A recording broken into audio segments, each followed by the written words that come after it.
അറബി രാഷ്ട്രത്തിലെ അറബി തമ്പുരാക്കന്മാർ ചെയ്ത വിഡ്ഢിത്തം എന്ന് തന്നെ വേണമെങ്കിൽ പറയാം.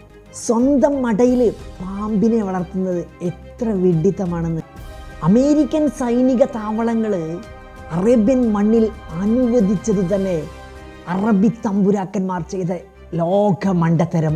ഭാവിയെപ്പോലും ചിന്തിക്കാത്ത മനുഷ്യർ. അവർ ഭാവിക്ക് വേണ്ടി പലതും പണിയെടുത്തിട്ടുണ്ടായിരിക്കാം, പക്ഷേ യഥാർത്ഥ ഭാവി അവർ കണ്ടില്ല. മുമ്പെന്നോ അമേരിക്കൻ സൈനിക താവളങ്ങൾ അറേബ്യൻ മണ്ണിൽ അനുവദിച്ചത് തന്നെ വലിയ മണ്ടത്തരവും വിഡ്ഢിത്തരവുമായി ഒരുപക്ഷെ ഇനി നമ്മൾ കാണാൻ പോകുന്ന പൂരം നമ്മെ മനസ്സിലാക്കി തരും. ഇറാനെ ഒതുക്കാൻ അമേരിക്കയെയും ഇസ്രായേലിനെയും കൂട്ടുപിടിച്ച അറേബ്യൻ രാജ്യങ്ങൾ ചെയ്ത വിഡ്ഢിത്തം എത്രമാത്രം അപകടകരമായിരുന്നു. ഇനി ലോകത്തെ അനുഭവങ്ങൾ നമ്മെ പഠിപ്പിക്കും. ഗൾഫ് രാഷ്ട്രങ്ങളിലെ താവളങ്ങൾ ഉപയോഗിച്ച് അമേരിക്കയോ ഇസ്രായേലോ ഇറാനെ അടിക്കുമ്പോൾ ഏറ്റവും വലിയ പ്രത്യാക്രമണം വരുന്നത് ഗൾഫ് രാഷ്ട്രങ്ങൾക്കായിരിക്കും. അതായത് അയൽക്കാരനെ അടിക്കാൻ ശത്രുവിനെ കാവലായി കൊണ്ടുവന്നു എന്നർത്ഥം.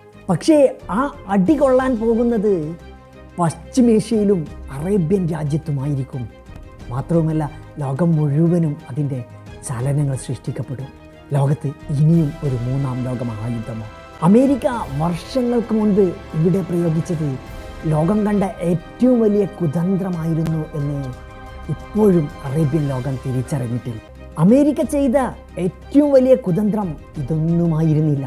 ഇറാൻ എന്ന് പറയുന്ന രാജ്യത്തെ വലിയ പേടി സ്വപ്നമായി അറേബ്യൻ രാജ്യത്തിന് അമേരിക്ക കാണിച്ചു കൊടുക്കുകയും അമേരിക്കയുടെ കൈകളിലുണ്ടായിരുന്ന എല്ലാ ആയുധങ്ങളും അറേബ്യൻ രാജ്യങ്ങൾ വിലക്ക് വാങ്ങുകയും ചെയ്തു.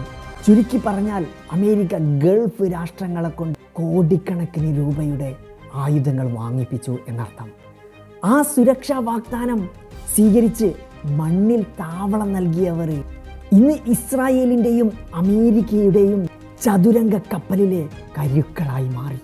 യഥാർത്ഥത്തിൽ ഈ ഒരു പ്രതിസന്ധി തന്നെയായിരുന്നു ഇറാൻ്റെ ഏറ്റവും വലിയ വളം. അതേസമയം തങ്ങളെ വളയാൻ വരുന്ന ശക്തികളെ അതിശക്തമായി നേരിടാനുള്ള ശക്തിയും ഊർജവും ഉൾക്കൊള്ളുക തന്നെയായിരുന്നു ഇറാൻ ചെയ്തിട്ടുണ്ടായിരുന്നത്. അവർ അങ്ങനെ സ്വന്തമായി സൈനിക ശക്തി വർദ്ധിപ്പിച്ചു. ഇന്ന് ഗൾഫ് രാഷ്ട്രങ്ങൾ ഒരേ സമയം കീരിയെയും പാമ്പിനെയും സ്വന്തം മടയിൽ വളർത്തുകയാണ്. അറേബ്യൻ രാഷ്ട്രങ്ങളിലെ അമേരിക്കയുടെ സൈനിക താവളങ്ങൾ സ്വയം കുഴിച്ച കുഴിയാണോ അതോ സുരക്ഷയാണോ? നിങ്ങളുടെ അഭിപ്രായം കമൻറ്റ് ചെയ്യും.